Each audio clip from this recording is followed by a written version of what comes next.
chilling tales for dark nights.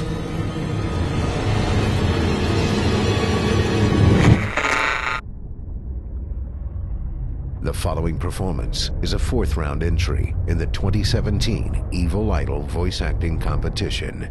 Voting is simple. Following the performance, simply click the thumbs up icon on this video if you'd like them to become a member of the team, or the thumbs down if you'd rather they not. Voting on this entry will conclude 1 week after the date of its posting. Good luck to all of our contestants.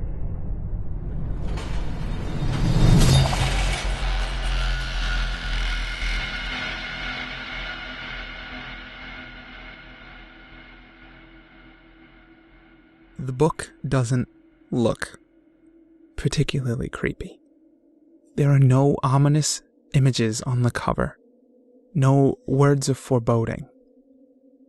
There's only plain red canvas with gold letters that read, "The Tale of Roly-Poly." I never saw the book until Jenny pulled it from her collection on the shelf. It may have been left by the previous owners. We'd only moved to this neighborhood a month ago. Jenny was already snuggled under the covers when I opened the book.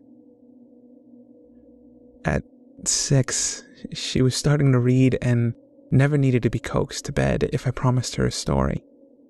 Well, almost never. Princesses were her new obsession, and we'd covered most of the classics, like Sleeping Beauty and Cinderella. The Tale of Roly-Poly was a departure from the usual set list. "Are you sure you want this one, Pumpkin?" Jenny yawned. "Yes, Daddy." I shrugged and began to read. There were 2 boys. 2 children like you. One was called Jack. The other was Hugh. The boys sat in their room, for there was nothing to do. They were so bored. A common bugaboo. The book contained a simple illustration of 2 boys in a bedroom, decorated with baseball-themed wallpaper. They thought and they thought. They huffed and they puffed, until Hugh said, "Phew! Enough is enough. Let's play a game. We'll upend this loose end." "I know," said Jack. "I'll call on my friend." I groaned internally and hoped that Jenny would fall asleep soon. This wasn't exactly Dr. Seuss. Jack took the book and said the words written down. Come out, you silly old clown." With a wish and a whoosh and a fizzle and pop, Roly-Poly arrived with a great big plop. There was an enormous figure that dwarfed the 2 boys next to him. The man was dressed as a traditional pantomime clown, complete with a rough, white makeup and garish red lips. "How do?" said the clown. "I've come to play." "You?" said Hugh. "Oh dear, holy moly!" "Don't be scared," declared Jack. "It's just Roly-Poly." "What shall we do?" said Hugh, all aflutter, as he pulled out his toys from the bedroom clutter. There were many games of various names, all wires and megawatts. A singing machine, a trampoline. There were even 2 robots. "Oh no," said the clown, "this will not do. Let's play some real games. Ditch this techno voodoo. Come with me and you'll see. My home is quite grand. You'll have all that you need in topsy-turvy land." The 2 boys nodded, their hearts filled with glee. They took the clown's hand and counted 3 Mississippi. Hugh and Jack closed their eyes as their world twirled and twirled.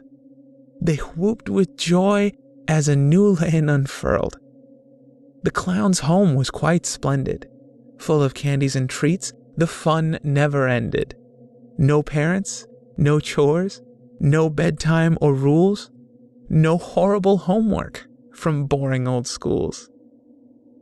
The boys played and played, and all three were glad, until one fateful day, when the clown became sad. "What's wrong, Roly-Poly? Is there something we can do?" The boys asked and asked, but their worry still grew. "Oh dear," the clown mumbled. "My apologies, most humbled. I'm just very hungry," as his large tummy rumbled.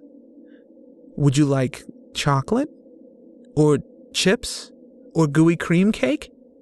We have hot dogs and ice cream and every milkshake." But the clown shook his head, for his belly did ache. Then he grabbed little Hugh. "A fine meal you will make." My stomach flipped when I saw the contents of the next page. I shut the book immediately. "Let's call it a night, Princess." Ginny tried to protest, but her eyelids were heavy with sleep. "What happened to the boy, Daddy?" "I'll tell you tomorrow." I kissed Ginny on the forehead and turned out the light. I went downstairs and poured a large glass of wine before reopening the book. The page that I'd closed contained an illustration of a gruesome scene. The clown held one of the boys above his head and had bitten into the child's left side. His teeth tore away chunks of pink flesh as blood trickled down his ruby-stained lips. The boy's eyes were shut, his tear-streaked face frozen in an agonized expression. Spurred on by morbid curiosity, I continued to read. Roly-Poly grabbed the boy and held him aloft. He took a big bite. Sweet Hugh was so soft. He gnashed and he gnawed. He chewed and he slurped. And when nothing was left, the clown loudly burped. He looked around. There was no Jack to be found. The boy had run. The chase had begun. Jack ducked and he darted. He ran and he ran. Roly-Poly just chuckled. "Come back here, young man. This place is large. Indeed, it does sprawl. There is no way out. No way at all." The clown was quite right, for try as he might, Jack rushed to escape, but there was no exit in sight. The boy grew tired. His breath became weary. Roly-Poly caught up, sounding quite cheery. "You're tougher than most. You I will cook." And he hung the boy up on an old meat hook. The child screamed and he shouted, "You great fat liar." The clown licked his lips as he stoked the big fire.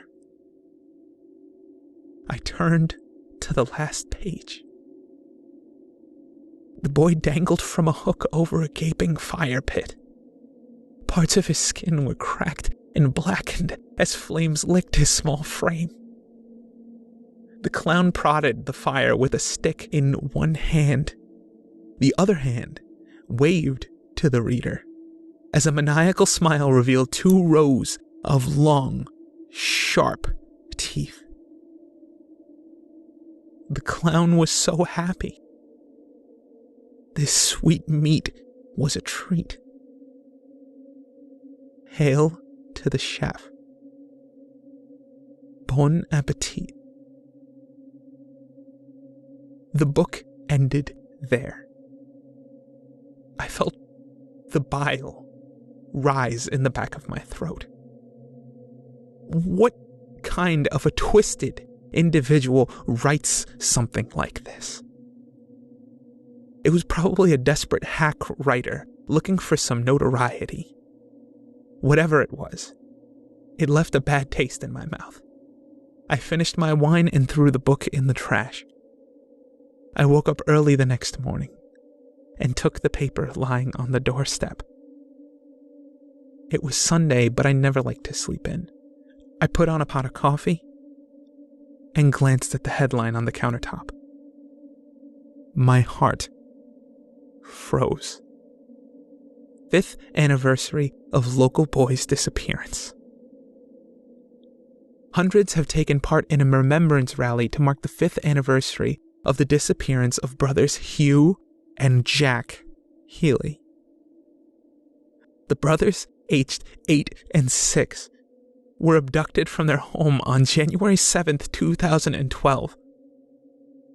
Police have issued a fresh appeal for information this weekend.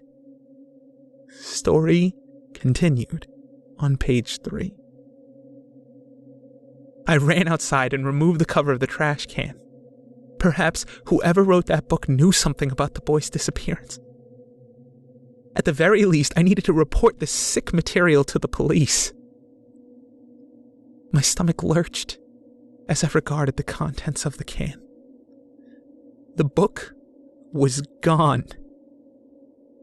A primal panic rose in my chest as I dashed upstairs to Ginny's bedroom.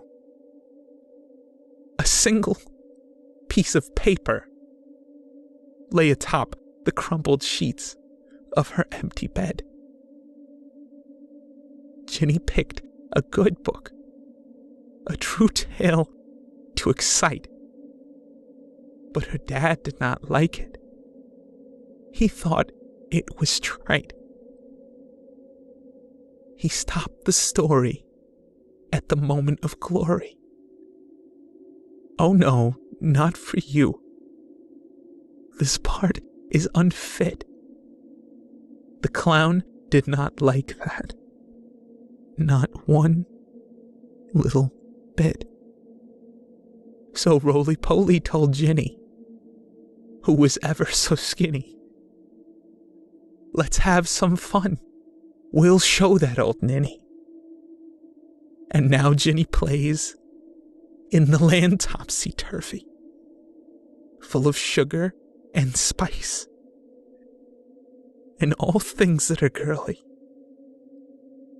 While the princess holds court in dresses of satin, the clown simply smiles. She'll do. She'll fatten. It's been 1 week since Ginny went missing. I've given the page to the cops, but they're as baffled as I am. Every hellish verse of that awful book is seared into my skull. I can't sleep. I can't eat. I'm typing this as both an appeal and a warning. If you find this book, don't open it. Don't read it. Call the police. A child's life may depend on it.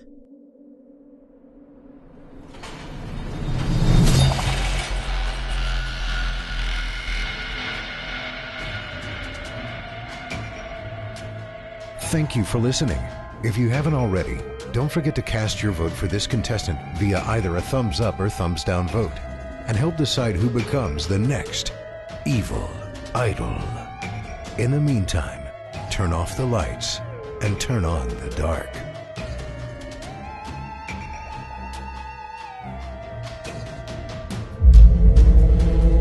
Chilling tales for dark nights.